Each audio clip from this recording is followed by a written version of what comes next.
Hello students, this is Kajal and welcome to study word.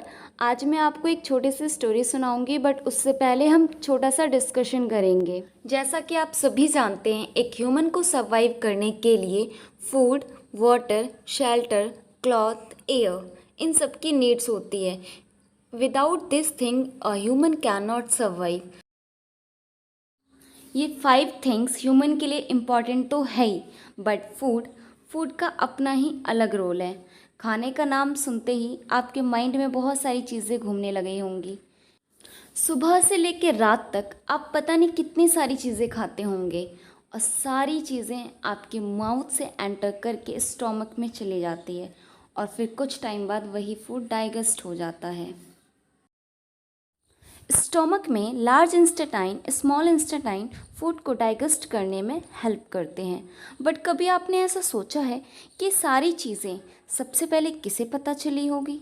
ऐसा कौन सा साइंटिस्ट था जिसके माइंड में सडनली थॉट आया, जो भी हम चीज़ें खा रहे हैं वो किस प्रकार हमारे स्टोमक में डाइजेस्ट हो रहा है? ऐसा आपने कभी सोचा है?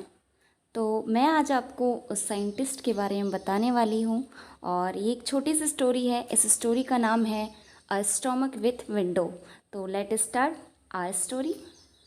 यह स्टोरी एक सोल्जर की है जिसका नाम मार्टिन था। 1822 मार्टिन और उसके कुछ साथियों पर सडनली दुश्मनों ने अटैक कर दिया, जिसमें मार्टिन घायल हो गया। घायल मार्टिन को उसके साथियों ने डॉक्टर बोमेंट के पास ले जाया गया। डॉक्टर बोमेंट ने मार्टिन का अच्छे से इलाज किया और धीरे धीरे मार्टिन स्वस्थ भी होने लगा। बट गोली स्टोमक में लगने की वजह से स्टोमक में एक छोटा सा होल हो गया। काफ़ी समय होने के बाद भी वो होल फील नहीं हो पाया, और उसी होल के ऊपर स्किन की दूसरी लेयर बन गई। उस स्किन पे प्रेस करके एक छोटा सा छेद दिखाई देता था। उस छेद से पेट के अंदर की सारी चीज़ें देखी जा सकती थी। मार्टिन का स्टोमक विंडो डॉक्टर बोमेंट के लिए एक खजाना बन गया। डॉक्टर बोमेंट ने मार्टिन के स्टोमक विंडो के साथ एक्सपेरिमेंट करना शुरू कर दिया। डॉक्टर वोमेंट को पूरे 9 साल लग गए इस एक्सपेरिमेंट को करने में। इन 9 सालों में डॉक्टर वोमेंट ने मार्टिन के स्टोमक विंडो में बहुत सारी एक्टिविटी को ऑब्ज़र्व किया, ट्यूब लगाया, ट्यूब से बहुत सारे फूड्स को बाहर निकाला, कुछ डिफरेंट टाइप्स की एक्टिविटीज़ करी, एक्सपेरिमेंट किया। उस समय तक साइंटिस्ट को ये पता नहीं था कि फूड किस तरीके से स्टोमक में डाइजेस्ट होता है।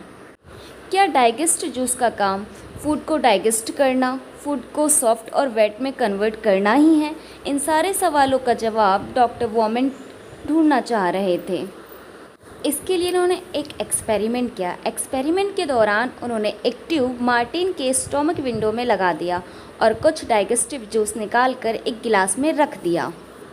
देन ग्लास में डाइजेस्ट जूस रखने के बाद उन्होंने कुछ फिशेस के पीस काट कर उस ग्लास के अंदर रख दिया, और स्टोमक के अंदर का जितना टेम्परेचर होता है 30 डिग्री सेल्सियस, उसी टेम्परेचर पे ग्लास को रख दिया और ऑब्ज़र्व किया कि वो सारा मटेरियल कितने टाइम में अच्छे से उस डाइजेस्टिव जूस में घुल गया।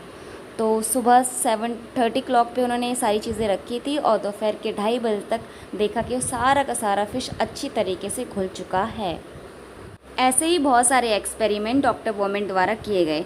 कुछ फूड्स उन्होंने मार्टिन को खिलाया, और वही फूड उन्होंने बाहर के एनवायरनमेंट में डाइजेस्टिव जूस में मिलाकर रख दिया और ऑब्ज़र्व किया कि कौन सा फूड जल्दी घुल जाता है।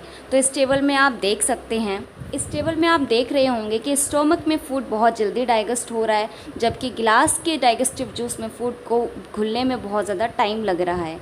इसी वजह से तो कहा जाता है कि फ़ूड को अच्छे से चबा चबा कर खाएं, ताकि आपका फूड अच्छे तरीके से डाइजेस्ट हो पाए।